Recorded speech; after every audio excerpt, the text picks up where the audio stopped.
Hi hello എല്ലാവർക്കും F4 ഫാമിലിയുടെ പുതിയൊരു വീഡിയോയിലേക്ക് സ്വാഗതം. ഇന്ന് നമ്മൾ വേറെ ഇതൊന്നുമല്ല, നമ്മുടെ ചാനലിൽ ഇതുവരെ ചെയ്തിട്ടില്ലാത്ത ഒരു സാധനമാണ്. വേറെ ഒന്നുമല്ല, ഒരു പടത്തിനെ കുറിച്ചുള്ള റിവ്യൂ. അതായത് ഇപ്പം തമ്പനയിൽ കണ്ടപ്പോൾ നിങ്ങൾക്ക് എല്ലാവർക്കും മനസ്സിലായി കാണും. അപ്പം ഞങ്ങൾ ഇന്ന് പോയി കണ്ടു, റിലീസിന് അന്ന് തന്നെ ഞങ്ങൾ പോയി കണ്ടു. പറയണമെന്ന് തോന്നി. ആടുജീവിതം.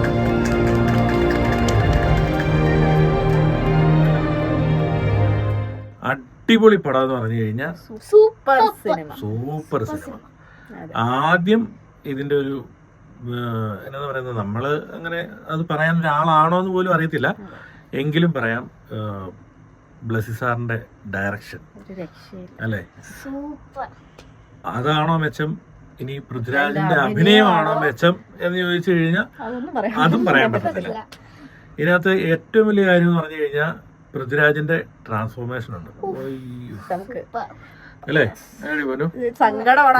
ഞാൻ നോക്കിയപ്പോ ചിങ്കു വരുന്നത് കരയുന്ന ഒരു സീൻ, അത് ഏത് സീനാണെന്നും പറയുന്നില്ല, കഥ പറയുന്നില്ല. എല്ലാവർക്കും അറിയാവുന്ന വായിച്ചവരുണ്ടാവും ഒരുപാട്. പക്ഷെ ഞങ്ങൾ ഈ ബുക്ക് വായിക്കാതെ കേട്ടോ പോയത്, വായിച്ചിട്ടില്ല, ബുക്ക് വായിച്ചിട്ടൊന്നുമില്ല. ഇങ്ങനെ ഒരാളുടെ നജീബ് എന്ന് പറഞ്ഞ ഒരാളുടെ സ്റ്റോറി ആണെന്ന് ഈ സിനിമയായിട്ട് ബന്ധപ്പെട്ടുള്ള കുറെ ന്യൂസും കാര്യങ്ങളും ഒക്കെ വന്നപ്പോൾ മാത്രമാണ്. ചിലപ്പോ ഇതിനെക്കാട്ടും കൂടുതൽ സാധനങ്ങൾ അനുഭവിച്ചിട്ടുണ്ടാവും സിനിമയ്ക്കൊരു ഉണ്ടല്ലോ. ഒറിജിനൽ നോവലിൽ ശരിക്കും ലൈഫ് സ്റ്റോറി ആയിരിക്കും, അത് എത്രത്തോളം ഒരു പ്രാവർത്തികമായിട്ട് ചിത്രീകരിക്കാൻ പറ്റും നമുക്കറിയില്ല. 3 മണിക്കൂർ കൊണ്ടൊരു സിനിമ പറയുന്ന കഥ എന്ന് പറയുന്നതിനകത്ത്, പക്ഷെ എന്നാലും അത് ഒരു രക്ഷയില്ല കേട്ടോ, അത് പറയുമ്പോണ്ടല്ലോ. പ്രത്യേകിച്ച് ഈയിടെ ആദ്യത്തെ ഇന്റർവ്യൂലൊക്കെ ആ ചേട്ടനെ കണ്ട, നജീബ് എന്ന് പറഞ്ഞ ചേട്ടൻ കണ്ടില്ലേ, ചില ഇതിൽ ഇപ്പൊ നോക്കുമ്പോ പൃഥ്വിരാജ് കറക്റ്റ് ആ ഷേപ്പിലോട്ട് അങ്ങ് മാറി. അതെങ്ങനെയല്ലേ കൊറേ സ്ഥലങ്ങളില് ആ നജീബിക്കയുടെ കറക്റ്റ് ഷേപ്പ് ആകട്ടോ പൃഥ്വിരാജിന് അല്ലേ,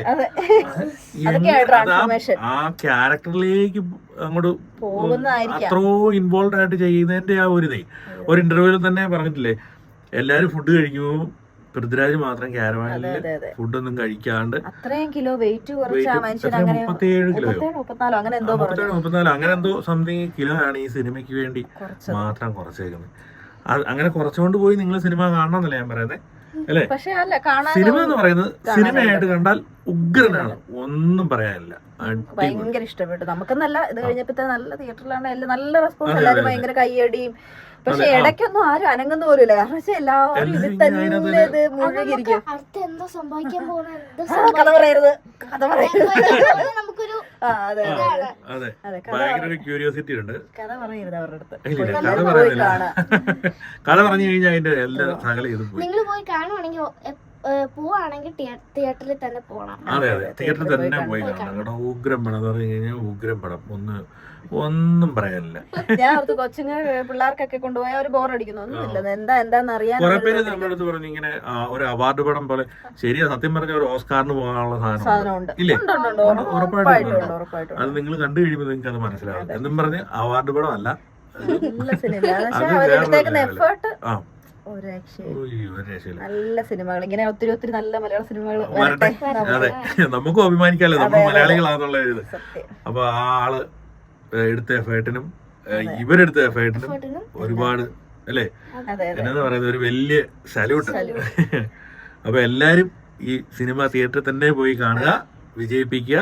അപ്പം സിനിമ കണ്ടിട്ട് എല്ലാവരും കമന്റ് ചെയ്യുക. ഇനി സിനിമ കണ്ടവരുണ്ടെങ്കിലും അഭിപ്രായം കമന്റ് ചെയ്യുക, എന്താണെങ്കിലും കമന്റ് ചെയ്തോ കേട്ടോ. അപ്പൊ സിനിമ ഇഷ്ടപ്പെട്ടെങ്കിൽ കമന്റ് ചെയ്യുക, ഇഷ്ടപ്പെട്ടില്ലെങ്കിലും കമന്റ് ചെയ്യുക, എന്താണെങ്കിലും കമന്റ് ചെയ്യുക. അപ്പൊ നമുക്ക് അടുത്ത വീഡിയോ ആയിട്ട് കാണുന്നവരെ